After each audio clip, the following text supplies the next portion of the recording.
give a quick Regen Foundation, give some visibility into what's moving there at the moment? Yeah, sure.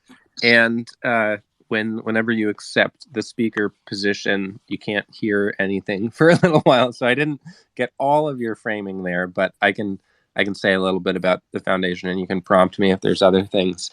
So I guess the one piece of information to all of you Twitter Spaces people is that the foundation has started hosting a community call. It's on the weeks that alternate with the Wednesday Regen Network Development Community Dev Call. So essentially last week was the R&D call, and this week was the foundation community call, and then in 2 weeks it'll be happening again.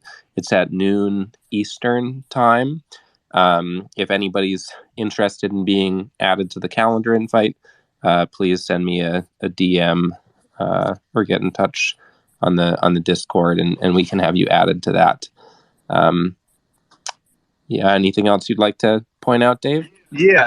Yeah, no, and I know that I'm just going to tune everyone into the Regen Foundation. Just launched its blog on the website, and Will published a great piece about the communities around Regen Network, Regen Foundation, that we're going to post up today on Regen Network. But I think you'll see just generally a lot more activity, not that it has been incredibly active, but more public communication about the activity as the endowment process spins up. And, as Regen Foundation plays a core role in organizing many of the communities that are designed to help steward the Regen Network protocol. So please tune in, and I assume we'll be talking more about that here at the Regenerati News Hour.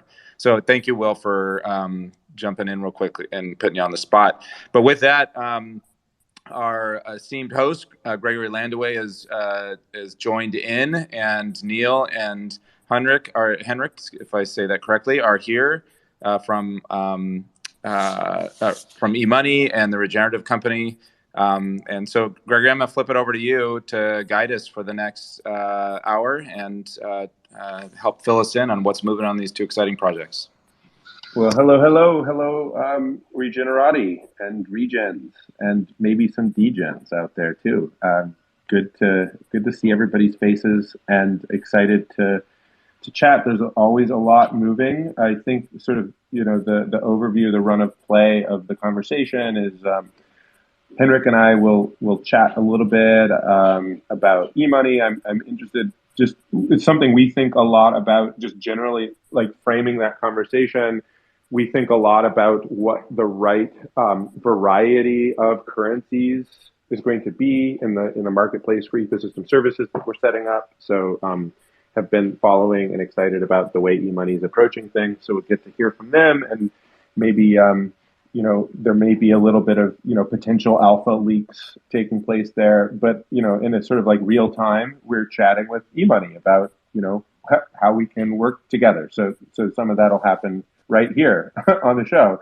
And then we'll shift gears. We'll chat a little bit with Neil of the Regenerative Resources Company about his work and the stuff that's going to start happening with Regen Network and Stargaze and his 100 million mangroves project and the artists, and lots of exciting stuff to have happen. So those are the two sort of planned conversations. And I see a number of different folks out in the audience who are also doing really important work. And I was thinking if we could get to it, it might also be great to have some of the folks, again, from the foundation, Josh, Austin, Will, if we could find the time, just communicate a little bit about what is starting to spin up in the world of governance, and just have a little dialogue, and also create space for community members to chat. So those are the three bits of things. In the midst of that, Rebecca, welcome. Good morning. We also may just pull up other folks. With that, Henrik, do you want to give yourself a quick introduction and just, let's dive in. Yeah, thanks. Thanks for the introduction, and I'm super happy that I could get here. Can everyone hear me? Yes, loud and clear. Perfectly. Okay, I'm Henrik Aasted Sørensen. I'm from EMoney, one of the co-founders. We've been working on bringing European stablecoins to the cosmos since about 2017-18 or so. We are doing it the old, boring, traditional way by having some actual money in a bank somewhere, and then using that as backing for the value of the money, which is it's the hard and pretty painful way of doing things, because you have to talk to a lot of lawyers and banks and regulators and stuff like that. But we've made it, and we have a mainnet that became part of the IBC gang in the autumn of last year, and since then we've been starting pools on Osmosis and Sift Chain, and hoping to expand the selection of DEXs soon in the near future. Had our issuance grow from close to zero to, well, now it's about $15 million, I believe. So if we can keep the trajectory going, I hope we'll soon be one of the larger players in a larger player in the stablecoin business. So that's the very short version. Fantastic. And so just at a high level, one of the reasons why I'm excited about EMoney and just is I think it's really important to have a plurality of stablecoin choices. And I think it's important both to have maybe the more sort of algorithmic and decentralized approaches, as well as the sort of more traditional or conventional on and off ramps, especially in our use case at Regen. It's especially important. I mean, carbon markets in Europe are huge, right? So there's a lot of customers that I think are going to expect sort of like euro payment on and off ramps. So that's really important. And I also think in our case, the sort of larger ESG and carbon play, we want to, as much as possible, to both be bridging the crypto world, but also traditional finance. So I'm pretty stoked on EMoney's approach and the way that you guys have done the really hard sort of like slogging through the regulatory landscape to make sure that there's a sort of a stable euro-backed currency. So is there anything, I'm curious, Henrik, for you to just sort of like share a little bit about maybe just at a high level how things work and where things are at in like a larger business development perspective as you guys are building out the EMoney as a tool for the interchain. Yeah, so right now we're focusing on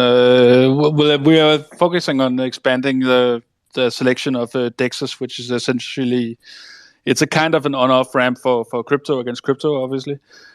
We're also looking into hopefully getting a credit card provider soon that could help us with even easier on and off boarding of money. The way it works right now is that for larger deals, we can do OTC trades, which requires KYC AML if people need the stablecoins. For smaller deals, we will probably refer to Osmosis, where people can acquire the stablecoins through one of the pools there. A lot of work is going into having our market making software make sure that the pools that involve euro on Osmosis and Sift Chain are actually providing decent prices. So that's also a large focus for us now. So that's we're looking for collaborating projects essentially, and of course, we are sort of a long-time friends and fans of the Regen mission, which is, I think, one of the most ambitious projects we see in the Cosmos ecosystem. Almost like bridging the physical world like that is quite an undertaking. So we're very happy to work with you guys whenever possible. Yeah, awesome, and likewise. And looking forward to seeing what we can do next. I know we collaborated to make a Regen Euro pool really early, and I think there's some fun conversations about what might happen next with that pool. So I'm excited And there's a number of different things starting to move in our world that I think are going to make that sort of regen stable pairing more and more important, and deeper liquidity there more and more important as we start to bring carbon assets into the interchain, which is going to be happening here pretty soon, I think. So excited to be able to hopefully partner and make it possible for sort of healthy price discovery and deep liquidity to be underpinning, so we have less volatility as all of this stuff is getting off the ground. Yeah, that really makes sense. Cool. Well, so maybe shifting a little bit, Henrik, and we can circle back to you a little bit later. I want to introduce everybody to Neil. Hey, Neil. Good morning. Hey there. Do you want to give just a quick overview of Regenerative Resources Company and what you all are cooking up and how it relates to the bigger sort of Regen Network vision and community? Yeah. Hi, everybody. I'm founder of a company called Regenerative Resources Co., and we acquire barren or degraded coastal landscapes.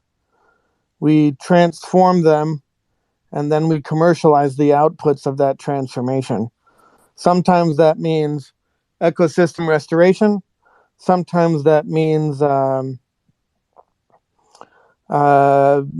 more closer to agroforestry or agroecology. We have a mangrove agroforestry system that we call regenerative seawater agriculture that is based entirely on using seawater on degraded landscapes to create what are essentially mangrove wetlands, halophytic alley cropping systems, mangrove coppice, integrated with aquacultures. And there's a decent model of that system on our website.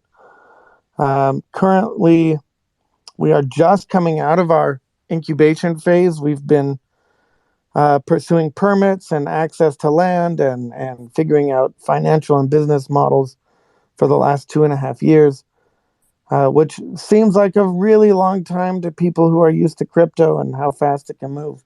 But when you're trying to get a government to allow you to do things that have never been done before with protected species, it takes a lot of time to move through that bureaucracy and get things approved.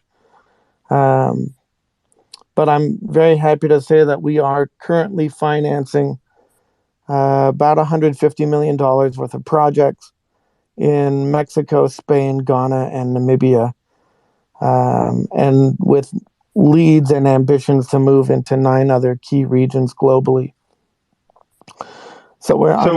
Before you keep going, I just want to sort of rewind and see if we can't go a layer deeper in this, what is pretty revolutionary concept of regenerative mangrove agroforestry.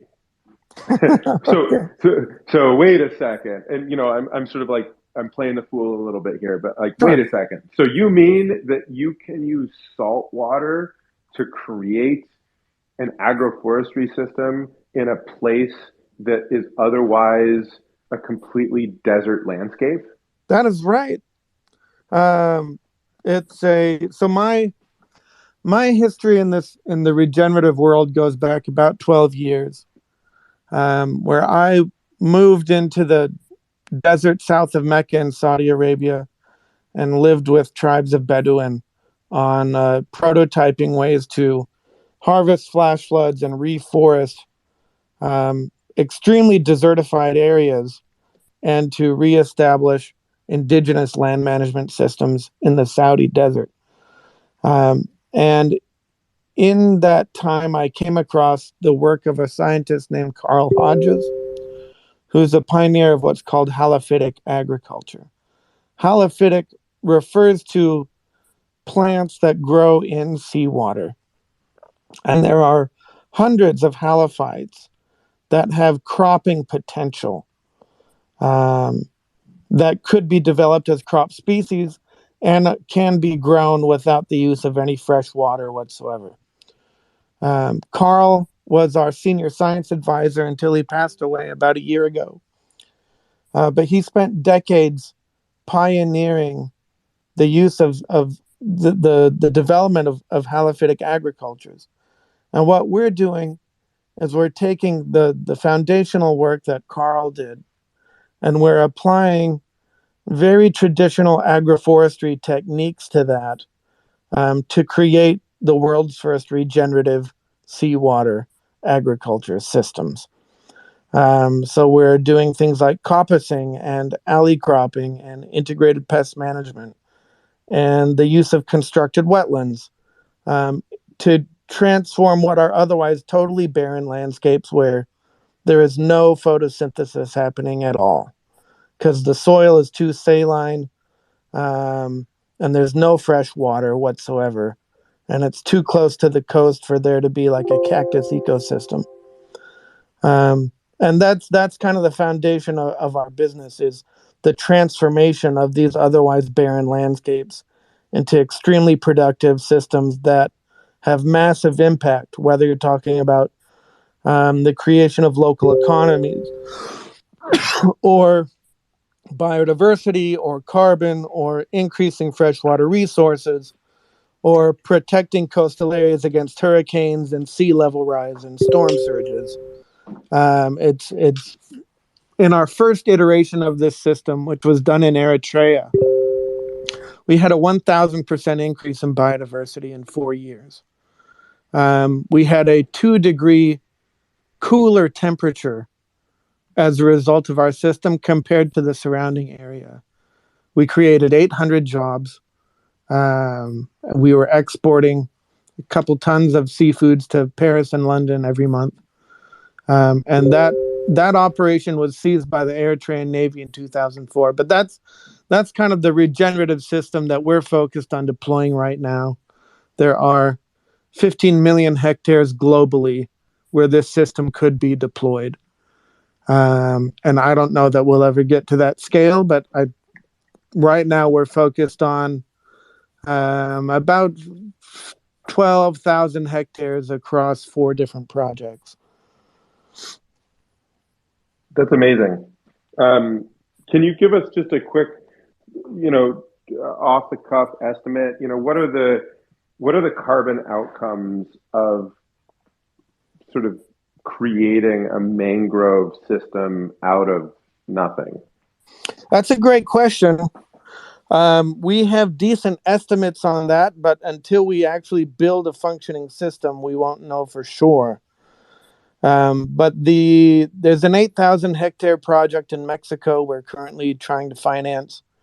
It's broken up into phases, but eventually that project will host about 55 million mangrove trees in 3 different systems of management.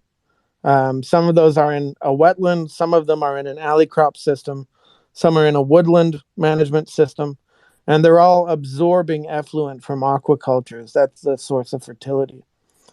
On that project, we're estimating a net 6 to 8 million tons of blue carbon. In our pipeline currently, we estimate we've got between 15 and 20 million tons on the projects we have currently. I think we'll grow 1 billion mangroves in the next 15 years, and that should sequester between 250 and 300 million tons. That's so epic. It's pretty epic. And so the other piece here, which I think is really interesting, is while that is happening, while carbon is sort of being drawn down and put into a living system, sort of maintained in that living system, it's also providing habitat for plankton and krill and crabs and sea life. It's also creating places for prawns and other market crop, high value market stuff to be grown. Yep. What's the downside? What's the catch?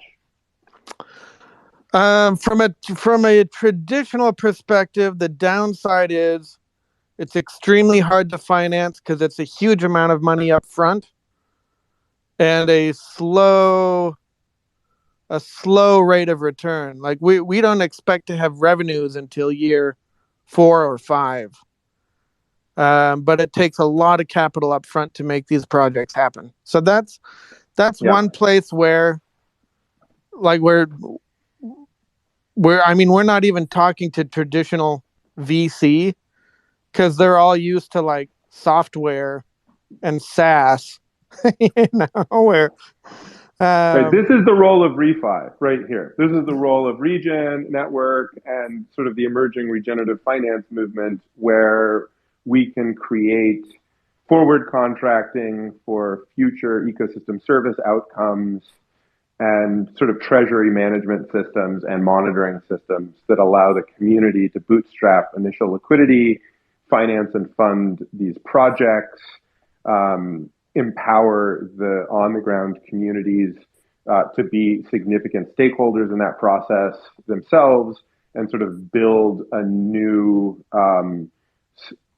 set of store of value and unit of exchange systems based on this ecological health outcome. Right? That's the exciting vision, I think, from my perspective. One of the things that I'm super amped about these sort of like large regenerative terraforming projects. How do we capitalize that today for something that is going to transform the planet in a really healthy and positive way in 5 years? I think this is exactly the type of work that is fun to lean into. Do you want to talk a little bit about so go ahead, riff on that, and then I want to get into the sort of like the experimentation with NFTs and other sort of experiments that are underway. Towards that. So the other thing where you talked about the downside is the complexity that's inherent here, and that tends to scare people. Because we're directly addressing causes of ecosystem degradation, right? And so one of our mantras is it doesn't make any sense to grow trees unless you address why people are cutting them down in the first place. And so there's a huge amount of upfront work that goes into developing good relationships with local communities wherever we deploy a project. There's huge amounts of effort that goes into understanding local context and the problems that local communities face, and how our system can be integrated as one of the solutions that many times local communities have already identified.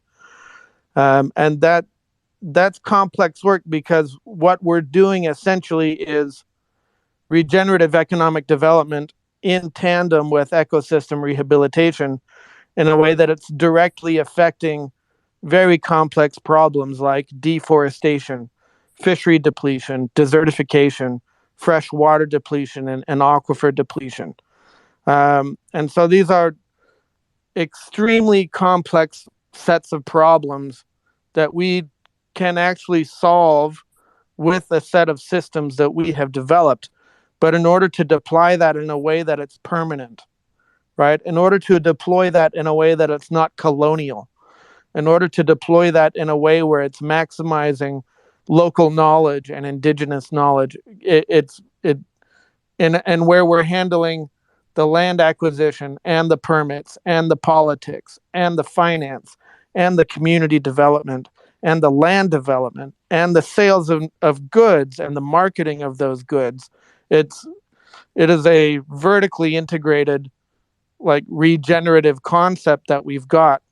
And I'm super excited about it, but it does get complex very quickly, because whenever you're talking land and water and poverty, you're talking very deep politics. You're talking about a messy history, particularly because we're an American multinational corporation. And so to do it right in a way that it addresses the questions of permanence and additionality and community co-benefits it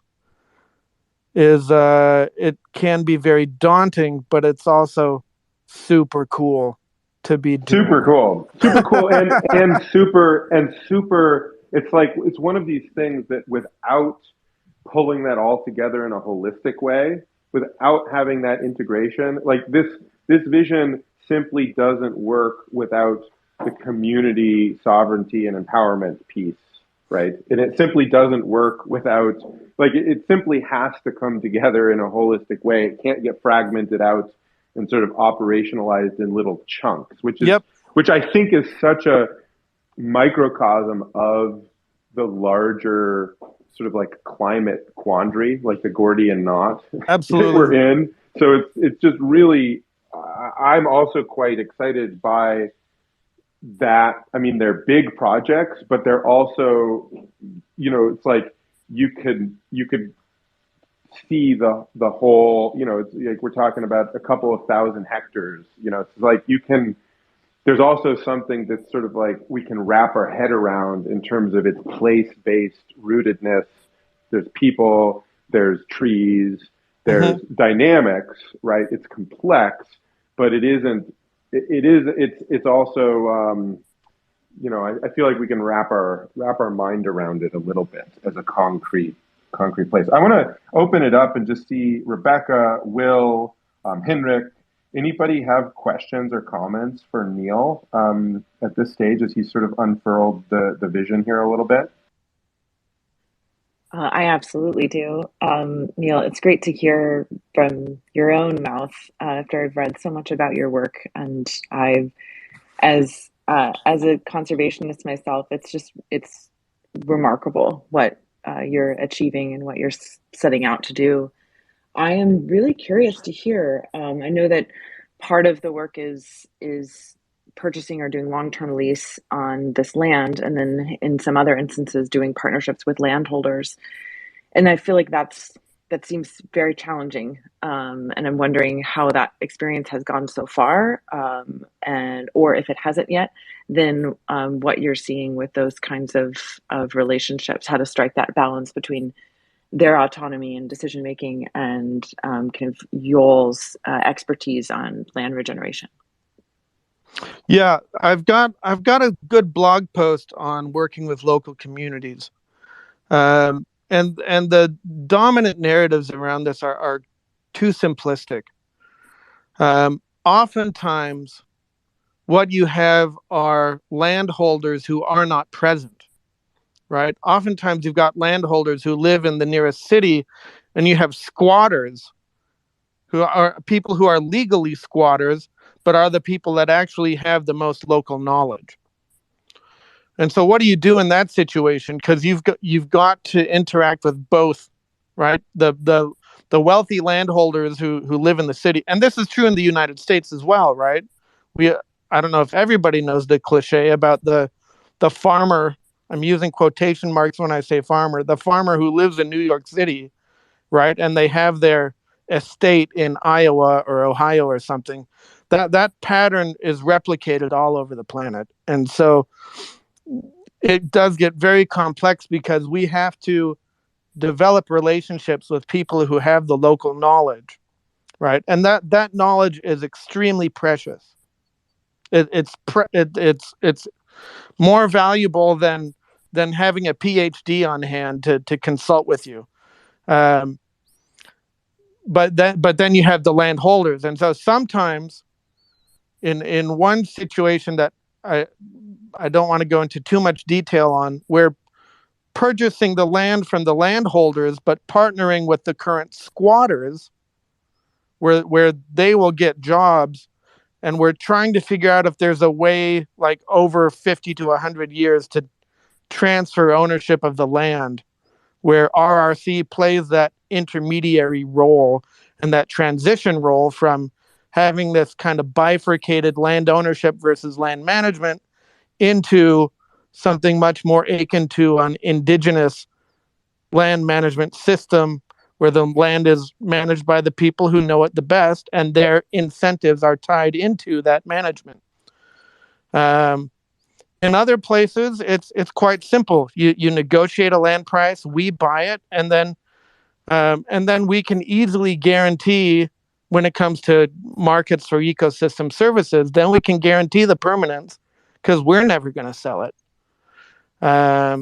So it really is context specific, where the system is something that we can scale up, but the application of that system has to be very context specific, whether we're talking about local markets or local ecosystems in terms of what we're producing, and local politics around land and water, and local ownership, because there are a lot of patterns that play out that we've seen in 3 different continents in the last 2 years. But our purpose is, let's regenerate as much of Earth as possible with this system.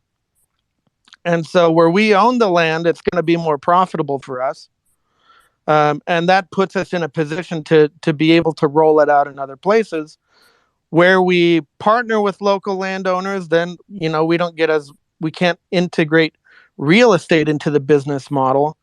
And there has to be other sorts of structures put in place so that investors feel secure about it. But again, everything is context specific.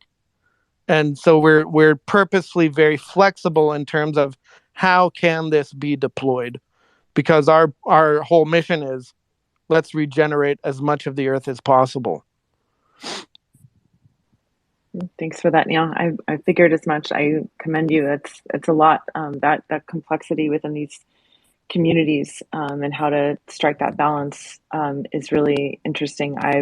I'm moved by this idea of RCC acting as that intermediary role and bringing these squatters into a place of ownership over time, and honoring their knowledge. And I feel like that moves right into Gregory, the spinning up more around governance and decision making, and also wanting to dig into the NFT piece of your work and integrating ecological data and satellite based API into the NFTs.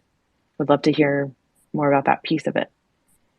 Should we move on to that, Greg? Or I'm not Totally. actually looking at the phone. So if we have more Totally. questions, that we can do more questions, or we can move into. I don't see any other hands or speaker requests yet. So, but I do want, if people want to dialogue a little bit with Neil, feel free to request. Cool. Here, I'll be tracking. In the meantime, Neil, lay it down. The collaboration between Regen and Regenerative Resources Co. and Chainlink and 11 Yellow and Stifle and the other amazing artists, Beauty. What are we doing together, and how is this kind of like a part of the next step of this bigger, bold experiment? So one of the fundamental issues of human society is the concept of externalities.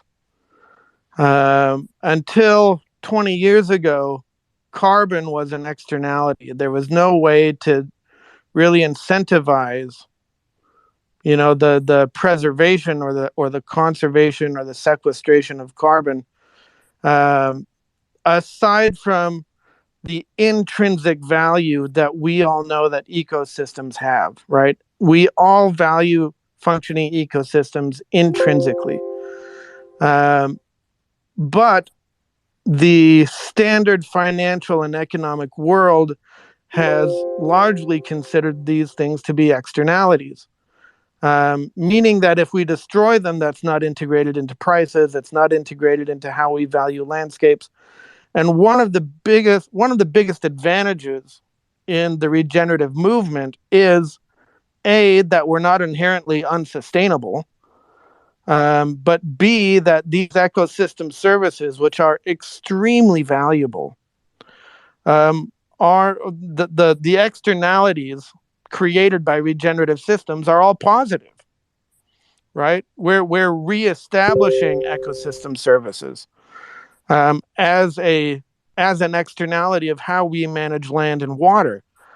And so one of the biggest challenges is, how do we get these externalities more valued than they are now?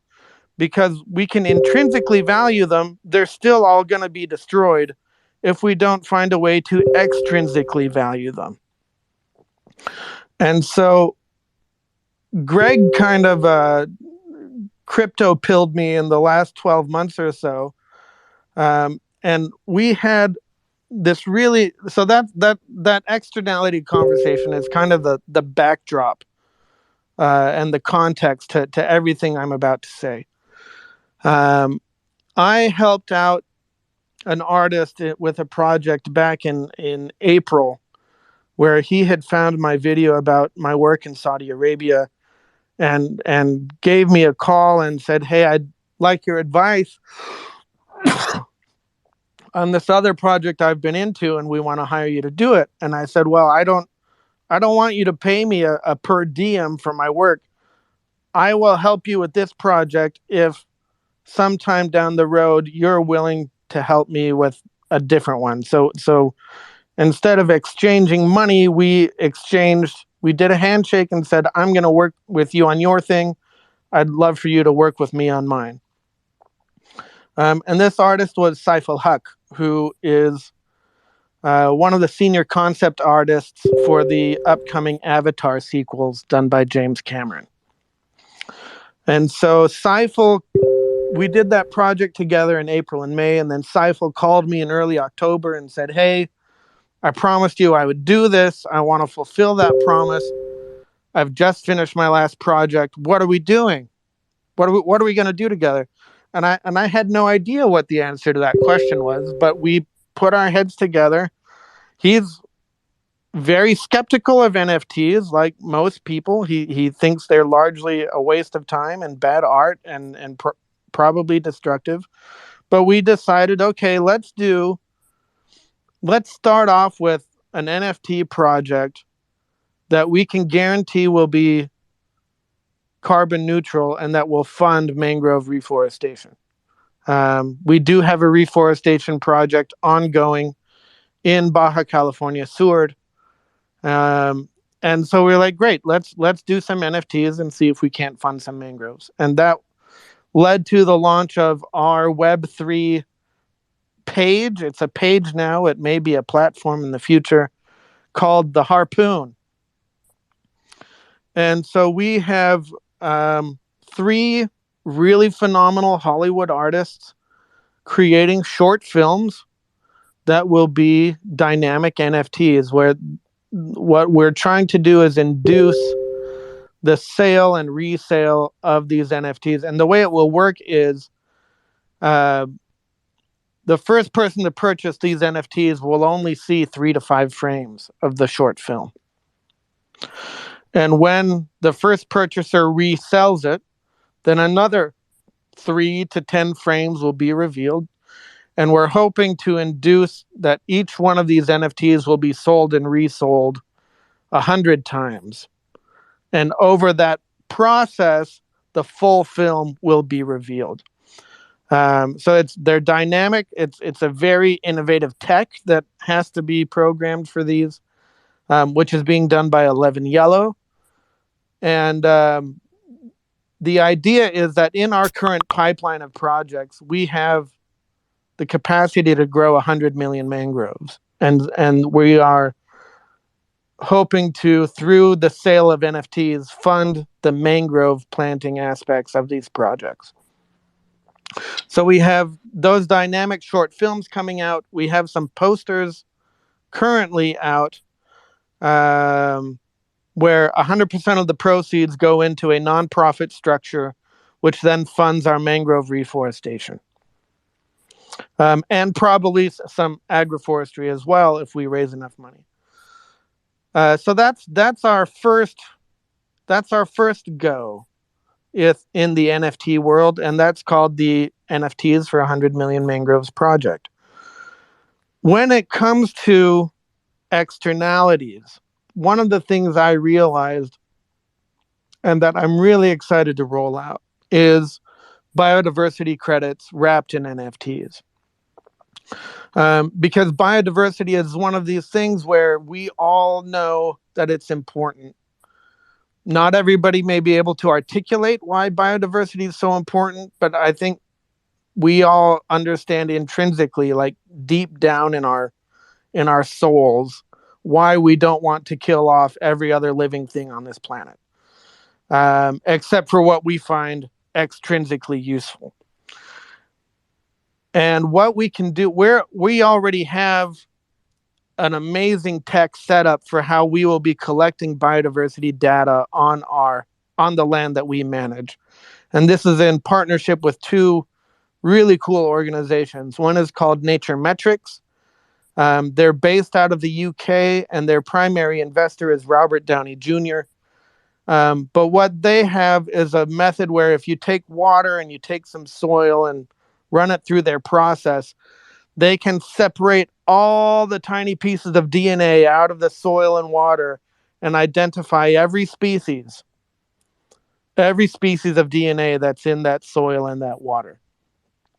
So Nature Metrics is an eDNA company that we're partnered with for us to collect data on biodiversity. The other entity we're partnering with is the Cornell Bioacoustics Lab, where you set up microphones on your site and they record all the sounds happening on that landscape being managed. And those audio files are pumped through an AI system that then identifies every animal by the sound it makes. This is particularly useful for birds. But then over time, what we can do is this will be third-party data, so it's not our data. We can't manipulate it, but we have access to it. That data over time will show life coming back to the sites that we manage. And watching life come back to dead sites has been probably, aside from the birth of my children, the most sublime experiences I have ever had have been watching nature repopulate a dead site because we laid the foundation for that to happen. It's so amazing to witness it. And what we can do is we can take that data, wrap it in an NFT, sell it as a biodiversity credit out on the market, and throw it out to the crypto world and say, okay, crypto world, how much do you really value biodiversity? And do you want to share that experience with us of watching life come back to a dead landscape? And we can do that with biodiversity NFTs, and they can double as biodiversity credits. So what we're doing with NFTs right now is quite rudimentary, right? It's simple. We're selling art, we're funding mangroves. But I see NFTs as a really key way to productize data around what are otherwise externalities and throw them out to the market and say, okay, here's the product. This has never been done before. We all know that this is valuable. How much do you actually value it? And then it gives people a chance. Not everybody is a terraformer. Not everybody can be physically present to do this work, but we can create a way for everybody that wants to participate in this and to have, a taste of that experience of being a keystone species, of being somebody that is actually healing the earth and being good for the earth instead of just trying to be less bad for it. Yeah, amazing. So and I'll stop there. That was quite a monologue. It was great. It's great.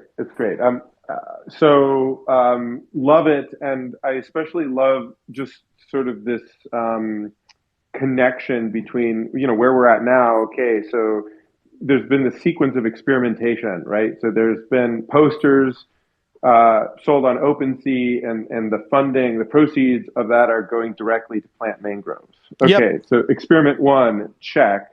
Experiment 2 is to create another release as part of the Genesis mint at Stargaze, right? With an origination point off of Regen Network connecting to some eco metadata.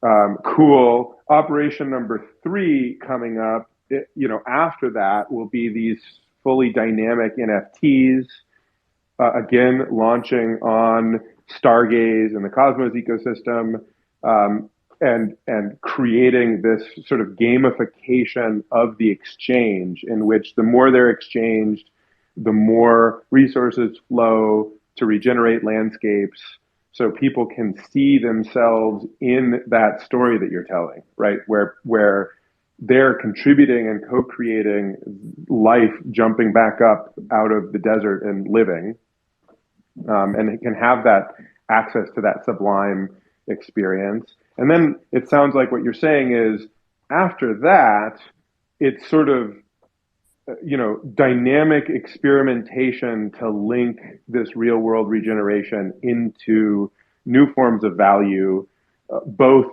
artistic and scientifically represented, launching on Regen, moving through the interchain world, and ultimately grounding value back into the ecosystems that are being regenerated. Is that a kind of accurate summary of the plan here? Of where we're going with Web3. Yeah, that's a great sum. Awesome. Well, that's super, super exciting. I'm super amped, and I'm especially excited about the sort of like the playfulness that we get to in the experimentation of the different ways that we can find to express value and construct value and participate in grounding value, not in something that's wildly speculative, but in something that is measurably regenerative. And that sort of like rooting things in that is, I think it's sort of what we're all about at Regen Network. And I know it's what you're all about at Regenerative Resources Co. And I know it's also what it has sort of been so compelling to the artists who are volunteering their time. And just, it's such a powerful place to center ourselves, to sort of out cooperate the competition and be collaborative in that playfulness. So I'm stoked. Thanks for your leadership, Neil. It's really exciting. I'm excited. You should just tweet out the OpenSea collection there. Yeah, the collection. Just so people can see the original collection that just like, experiment, hey, easy, mint on OpenSea, boom, it's done. Yep. People, who want to be contributing, again, there's already sort of a royalty that's flowing back to Mangroves. And then, as I said, there's a pretty deep collaboration between Regenerative Resources Co. and R&D Inc. and 11 Yellow and the Stargaze team to be sort of bringing this into Genesis Mint and Stargaze. And a big part of the excitement we have about Stargaze is that they're really building it also to have a multi-chain origination system. So ultimately, these assets will sort of, I believe, sort of be minting and originating on Regen, and then moving over and like engaging with the community, maybe moving back and forth, be coupled with eco credits, and ultimately, ideally, be coming from community staking endowed communities that are, sovereign and governing their own stake in this network we're all building. So there's sort of a really excited, nested design here that I think, Neil, as you were explaining some of the complexity, like the holistic complexity it's going to take to pull this all off. I think this sort of, I think maybe we're approaching the ability to pull all of these stakeholders together who need to collaborate into a unified sort of, the sum is greater than the whole is greater than the sum of the parts moment. So it's pretty exciting. Thank you. Yeah. Awesome. Do folks out there in the interwebs have questions or comments? Anybody want to hop up here and chat with Neil or share an insight or a collection? Question. My brain is a little fried here. Yeah, I'm just going to pause for just a moment and just see if folks are interested in sharing some insight. If not, we'll I think we'll start shifting gears towards the last little bit of the show here, of the call, and we'll, if the foundation folks are willing, Austin and Josh out there, I'd actually love to invite you all up. Jacobs, I'm going to bring up, and we'll go.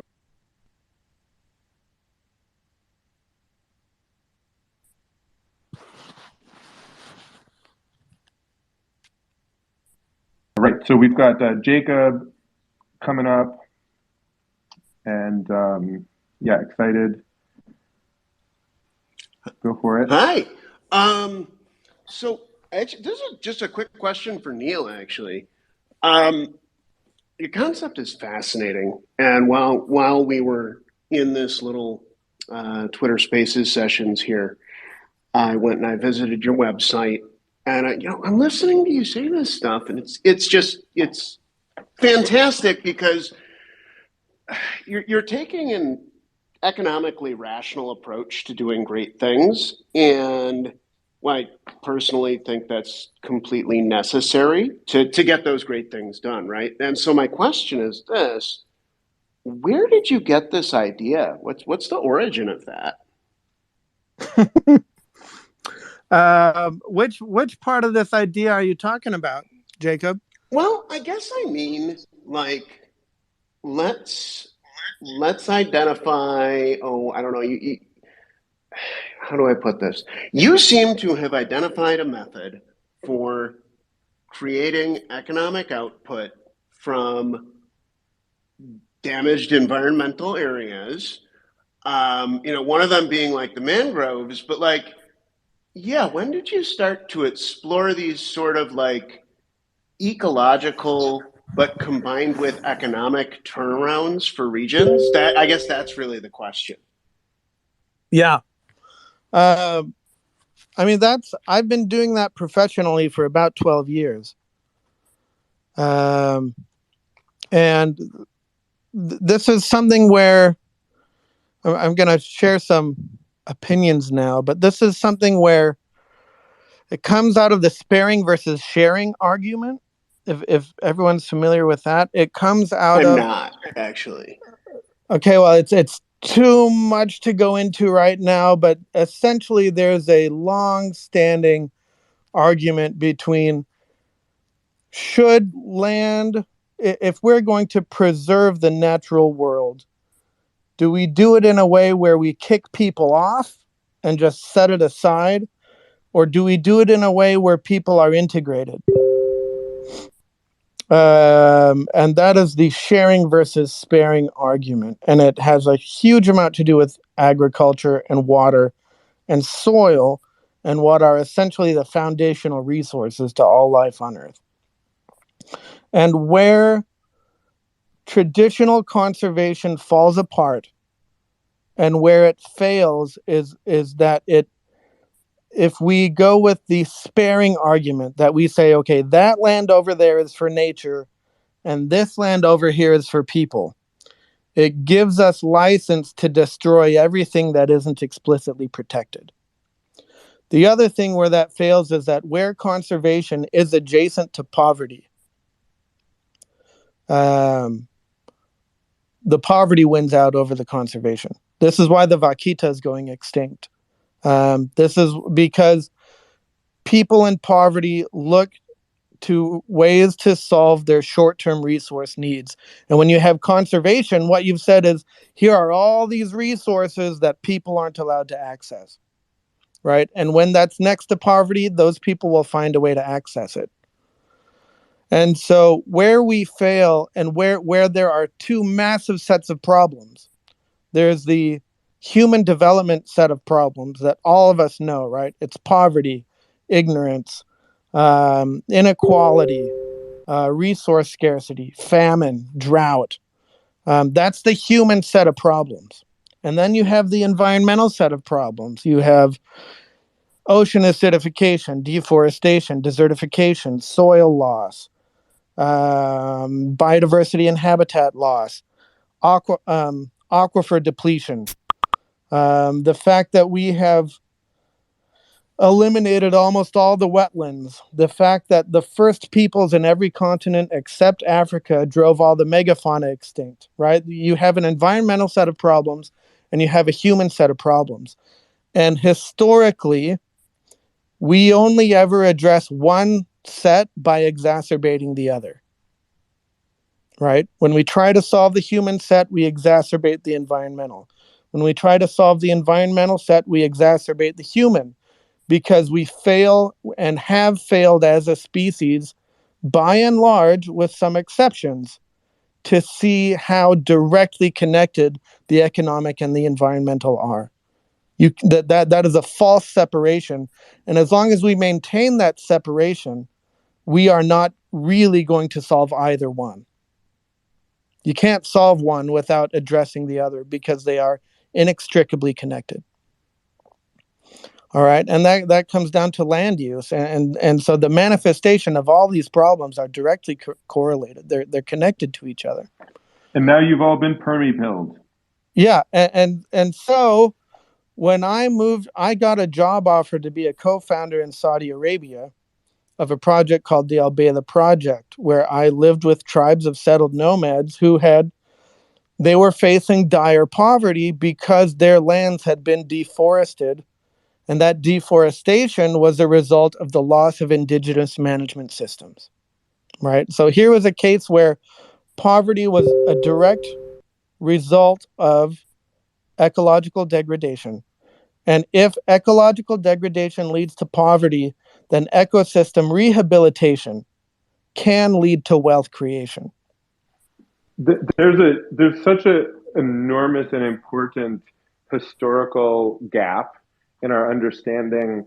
If you look at large desertified regions in Central Asia, Middle East, and you think about what's happening there geopolitically, and then you think about, and you like look over the 10,000 year arc of land use and environmental degradation, there is a pretty strong case to be made that, you know, the conditions that are creating the stressors, the societal stressors that make things so hard for everyone are really intrinsically linked to the ecological health. So there's such a strong case to be made here for ecological regeneration and stewardship as the foundation of our economy and society and wealth. It's just I'm totally on the same page. I've got a hop. This is a very hot and exciting conversation. So I'm not gonna, you know, I want it to continue, but I've got to bid you all adieu for now, and slip into the rest of my day and conversations to try to make all of this as real and grounded in reality as possible. So Neil, thanks so much. Henrik, thanks so much. Rebecca, Jacob, Will, David, everybody who's listening, thank you all. This has been fantastic as always. And I'll see you all on the next one and out in the interwebs. And please don't all abandon ship on my account. This is a very rich conversation. Yeah, I don't have to hop. And this is one of my favorite things to talk about.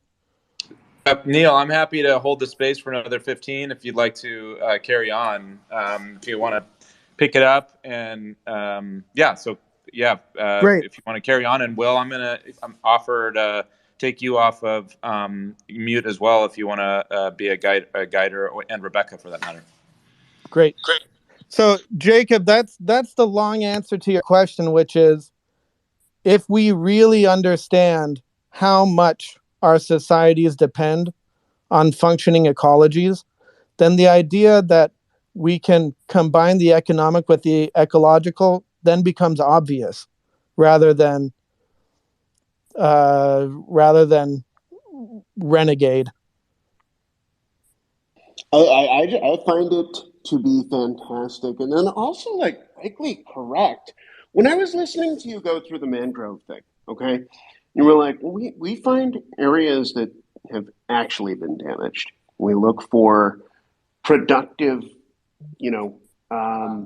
shall we say, saltwater compatible crops that we can actually put down there to serve the dual purposes of capturing carbon and providing food, work, shelter, everything else that a functional economy provides for communities. Yep. Oh yeah, that's awesome. That's it. And tying all of this into really what I think are quite complex and very new types of financial measures that I think we're really only scratching the surface of now, and it's probably going to take a decade to sort of figure out exactly how to properly design. That's all very exciting, guys. I'm gonna drop off the mic, but Neil, thanks so much, and Regen crew, thanks much to you guys as well, and EMoney crew also. And Neil, thank you for the story. You bet. My pleasure. I can't help but be really curious, Neil and Henrik. I would love to hear. I mean, you're in a space of bringing the traditional to blockchain, bringing two different worlds together, and that seems to be really a common thread between both of the work that y'all are undertaking. I'm curious to hear what you see within this land-based regenerative work, and kind of the human actor and economics piece of it, if anything's moving for you.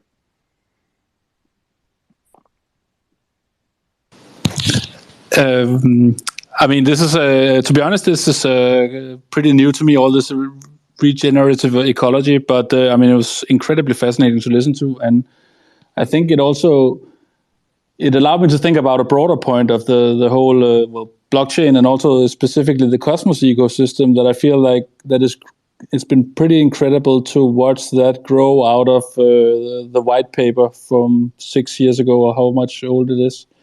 That we now see a lot of people, a lot of projects that are bringing their stuff to the table and connecting them, creating an ecosystem where, like for us, we are focusing on creating some stable, trustworthy value to add to the ecosystem. And now this, hopefully we will be able to take this brick and put it together with what Regen and Neil are doing and support them. So they don't have to think about this stuff. So it's fascinating to see how this all comes together in this big chaotic ball of mud. Like you could say, like as far as the mission goes for the stuff Neil is doing, I mean, you could say we could contribute some financial inclusion stuff that people could actually earn money, have them as tokens from that we issue, and get paid in a currency that is that might be less inflationary than what they have locally. It sounds like a lot of this stuff is happening in places that might not have as sound economic policy as we find in maybe some of the European countries. So, I mean, being able to contribute our efforts to that is incredible. And well, it has been my dream is a big word, but my ambition to see our stuff being used in context that I basically don't understand, which is or can't see. I can see some results from this, but and that's we are definitely on the verge of that with what's happening over here. So it's incredibly fascinating to listen to what Neil was telling about. So let me riff on that, Henrik, because I think from where I'm coming, I'm very new to crypto, but I've known Gregory for about 7 years, and I remember back in 2016, I was still in Saudi Arabia running that project, and I heard he was doing an initial coin offering at some point, and I had no idea what he was doing. And so I think between the people listening in, right? A lot of folks listening in right now are from the crypto world, and I'm from the regenerative development world, where I'm on the land working with trees and water and people rather than technology and platforms. And I think what we have here is an opportunity to showcase what Web3 could actually do to solve some of this Gordian knot set of issues. And so what I'm hoping comes out of our interaction with Regen Network and the rest of the Web3 community out there, and there's the refi people and the DeFi people and everything else. We need your creativity and, your thoughts and your innovations to create this bridge of how do we make this work that is so important happen, right? Because it is a massive challenge. And then what does that do for the crypto world in general when we're like, oh, it's not just, people getting out of fiat, it's people coming together to solve real world issues that have been serious problems for hundreds of years. That's the opportunity in front of us. And I know I'm coming across as extremely optimistic, and in part that's because we have done this before, right? My team has pulled off some absolutely incredible stuff. So we know how to do our part of it. And I think there's enough creativity and innovation on the Web3 side that we could do some really remarkable stuff together. And I think, something you're bringing up, Neil, and we've talked about early on in Regen Days is, this visual of the technosphere and the biosphere, shaking hands or holding hands. And, I think we can all recognize we're pretty early in Web3. And again, similar to you, I spent my first 15, 20 years in the more on the ground ecological space, on a policy perspective, advocacy, and working on land. And, the Web3 side of things has gotten me so excited as a means of calibrating more beautifully the values, both, moral values and like legitimate values of clean air and clean water and ecological health between, humans and nature, which is funny to say, right? We are nature, but we are now utilizing this Web3 tool in order to do this. And, I think, from whether it's from a user experience perspective or user interface, or even frankly, the language and the jargon, we've got a long way to go on the Web3 side, I think in particular, getting beyond the crypto is bad for climate conversation that's reflexive at this point. And I think, Regen and others are doing a good job in helping reset that table. From the, folks over at Regen Foundation who are bringing land stewards and indigenous tribes and scientists to the table to have the conversations, in a way that can marry Web3 and actual on the ground realities of stewarding lands around the world. I mean, the efforts right now, I think, are quite comprehensive, and I can't help but think of how early we are, and I'm curious, just what it's like, in true decentralized form, what it's going to look like when all of this snowball really starts to pick up. When this, what does this conversation look like a year from now? Is it going to be tremendously different, in really making that connection more seamless, where it's more of an energy flow versus this halting, kind of staggered connection I feel like we have now between Web3 and ecological regeneration. So, I mean, I don't know if you have any reflections there, or you or Will or Rebecca, but that's something I just reflect on daily. And as a marketing comms person, I think of how do we design for a better experience and something that starts to remove those, those big gaps. Yeah. So first, I think we should point out that the narrative about crypto and the environment is a subset of the dominant narrative about people in the environment, right? Which I call the Agent Smith narrative, which refers to, does everyone remember in the first Matrix when Agent Smith says he has a revelation about humans and realizes that we're not mammals? And he says people are a virus because what mammals do is they find a natural equilibrium with their environment, but viruses invade a space, they take it over, they kill it, and then they move to the next one, right? And it's my perception that most people deep down actually believe the Agent Smith narrative. And that's where the idea of reducing our footprint comes from, right? The idea that the best we can do is to be less bad is the dominant narrative. And there's certainly a lot of evidence for that narrative and a lot of accuracy in general. And so the idea of, I think one of the reasons people get so upset about the environmental impact of crypto is because they're like, oh, we're already bad for the planet, and now we're doing this, and it's even worse, right? And I don't believe the Agent Smith narrative. I think it's a false narrative. We're not destructive by nature. We are destructive by habit. And there are thousands of examples of human societies that have stewarded their environments without destroying them.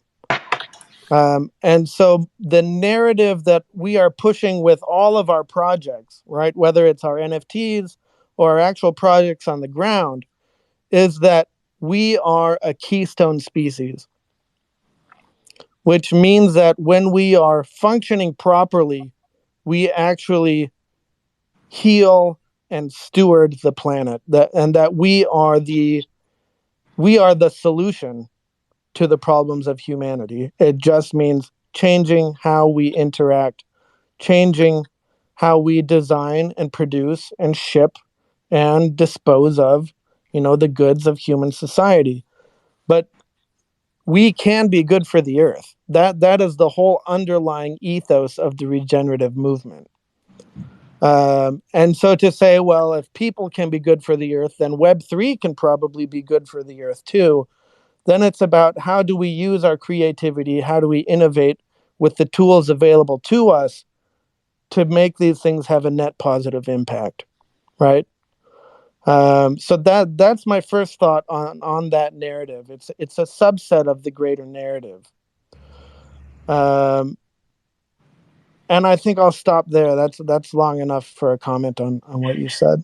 Yeah, no worries. Rebecca, you had a reflection?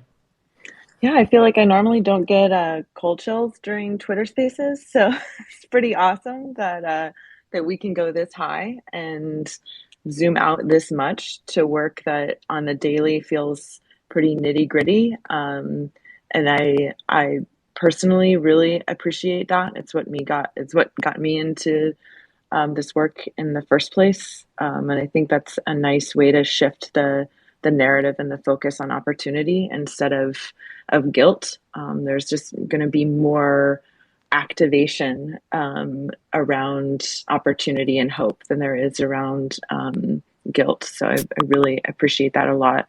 And I feel like it's something for us to keep in mind as we think about the communities that we're in touch with and working on. I think about like all of our connective work with Regen Foundation and how we can honor the different ways that communities are stewarding in their ways and showcase that to the world as further use cases. And I think that's what the moment that we're in is, needing use cases.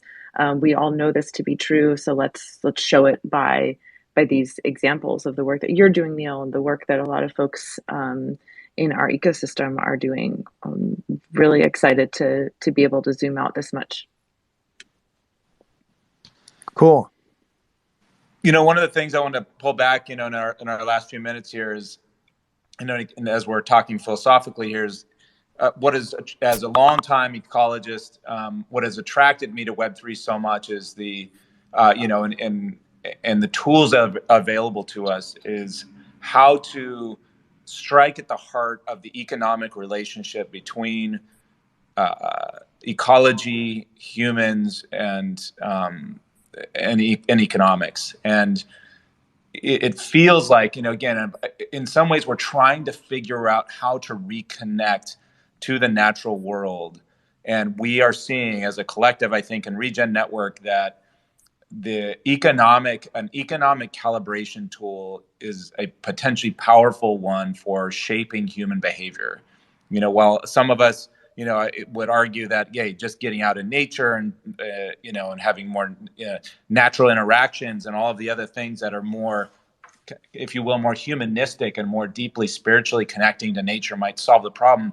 They clearly haven't, right? In a system that has been driven largely by extractive economic models. And as a these Web3 tools of aligning ecology and ecological health, backing currencies by ecological health, we're taking this latest gamble that one of the fastest ways to recalibrate human behavior to be more ecologically sound and reconnect in a weird way ourselves to nature is through economics and through creating value transactions that imbue nature into economies. And it's hearing this conversation, it's striking to me that we've kind of ended up here, in wondering, is this our last gasp hope of kind of reversing the tide, is to strike at the heart of economic models and the daily transactions that we have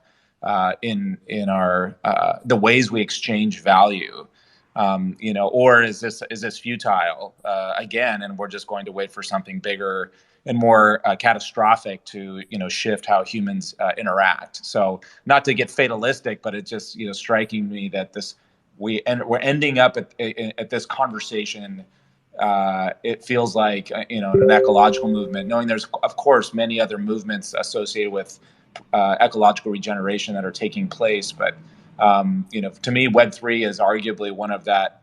Is kind of zeroing in on this laser-focused effort, and I'm not sure where that leaves us, but I'd be curious to get anyone's reflection on that side of things.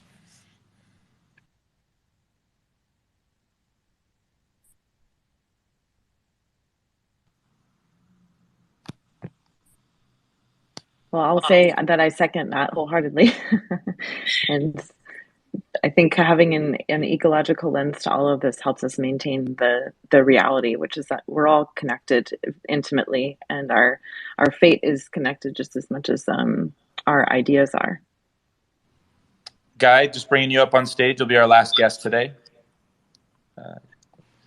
Guy MC Miller. Yeah, for sure. Thanks so much. That the bent towards fatalism that I hear is an unfortunate reality from where we look at this idea of the capitalism of colonialism, or even bordering on fascism. I don't want to get into a political discussion, but the health of capitalism comes from people exchanging goods in a fair manner. Super interested in this from a lot of history with the International Model Forest Network, and the dream of having people connected with industry, connected with land. It's going to be possible to make it happen with aspects of Web3, removing the bureaucracy from the carbon credit world, removing the bureaucracy and connecting people is going to be the way forward. I mean, it's possible, it's happening. Regen's showing that, certainly with the work in Australia and what people are actually able to do. So I don't know that blockchain is bad for the environment. I think some aspects of different types of crypto might be. So blockchain in and of itself is connecting people in a network. It is the capitalist's way, if you want to help someone who's a toxic capitalist, look at it. When you start to put these pieces together, ecology does have a monetization capacity, but monetization now is just because we have separated ourselves from our food sources. Previously, I would have liked to have received goods to feed my family. And if I'm able to receive goods that feed my family and put a roof and shelter over my head while also maintaining the biodiversity of species, then we have a win-win. So, Neil, certainly listening to you say you're new to crypto. I'm not new to anything, but I'm new to all of it. I don't have a foot in any of these games other than having spent a lot of time in the woods, spending time in international model forests in a couple of different countries, certainly across Canada, traveling and seeing that biodiversity and how we interconnect is the future, but it's also something that has been proven to us before. So it's finding the middle ground of maybe a stable coin, as Henrik suggested, that's not able to be manipulated by toxic capitalist markets is really one of the secrets, I think, for the future. So this conversation's mind-blowing at the same time as really settling to see proof in action. So yeah, thanks so much for the chance to speak and to listen. Thank you. Appreciate you coming sharing. Thanks, Guy. You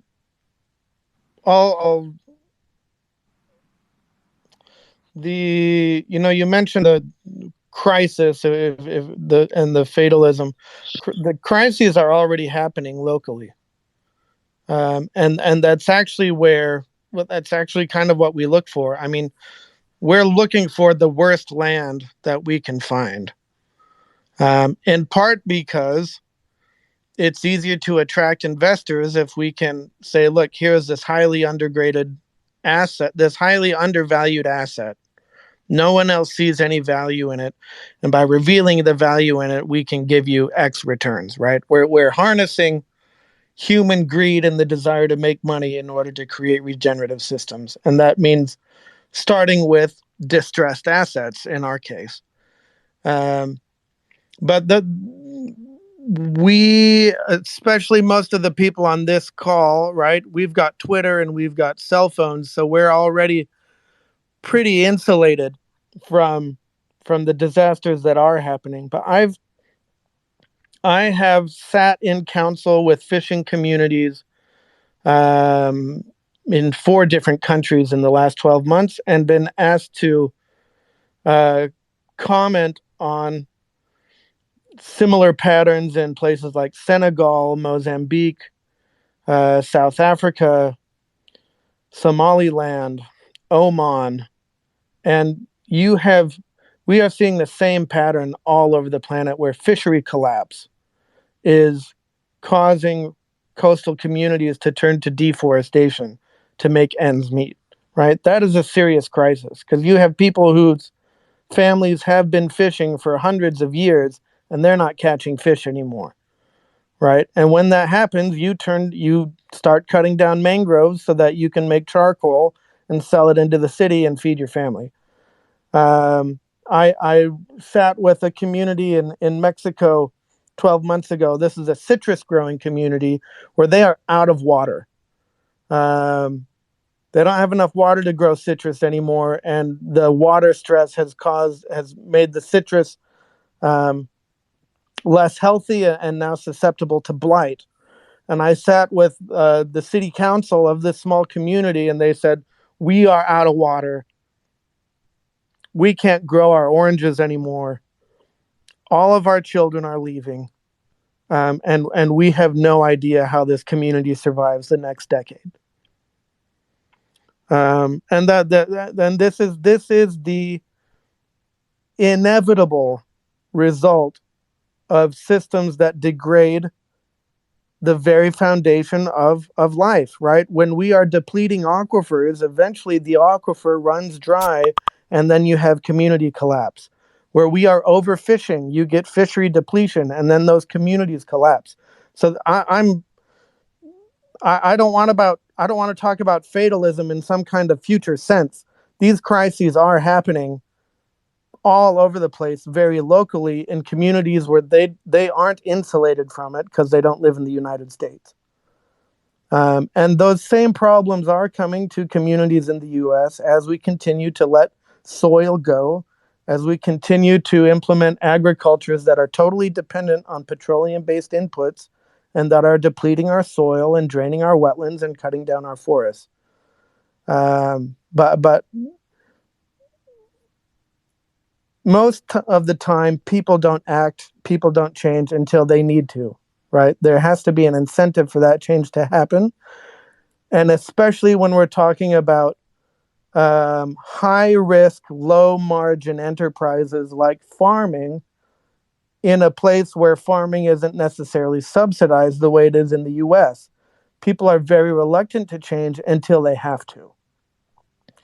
And so I want to make very clear that these crises are already happening. Regenerative Resources Co. is kind of searching for them because that's where the biggest opportunity for us is on distressed degraded landscapes that we know how to rehabilitate, and we know how to commercialize the value that comes out of that rehabilitation, whether it's ecosystem services or actual products getting produced in the use of circular regenerative systems that we know how to deploy. So the fatalism is it's not a future thing, it's now, and it's local, and most of us are very insulated from it. Thank you, Neil. I'm going to go ahead and tie it up. From my perspective, and being in the game for so long, I'm just trying to bring personally, this fatalism is so present in my life, but I can't help but bringing this relentless optimism to the space. Just on a on a marketing comms level, and just frankly how people react. Maybe it's sometimes masked a little bit in my own kind of deep down pessimism, but I think we got to keep. I mean, clearly, all of us are built around the belief that we can turn this around. Otherwise, there's probably other things we could be doing with our time. So on that note, I want to thank you all for your investment of time and energy toward ecological regeneration and reconnecting humans to each other and to the planet on behalf of Regen Network's community and everyone here. Henrik, thank you for being here this morning, and appreciate our growing relationship with EMoney. Super exciting. Neil, for our partnership. That's growing and blossoming, and to the Regen Foundation crew that's been part of our community. All of you, thank you for being here. I hope you have a great day. Do not give up. Push forward. Be happy ecological warriors as we get out to the world and make good things happen. We will be back here this time, this place, next week. If you have suggestions of folks you want to see up on the Regenerati News Hour, or you would like to make other suggestions, please join our Discord, join our community. We need to grow. We need to grow together and co-create, co-develop something special. So appreciate you all.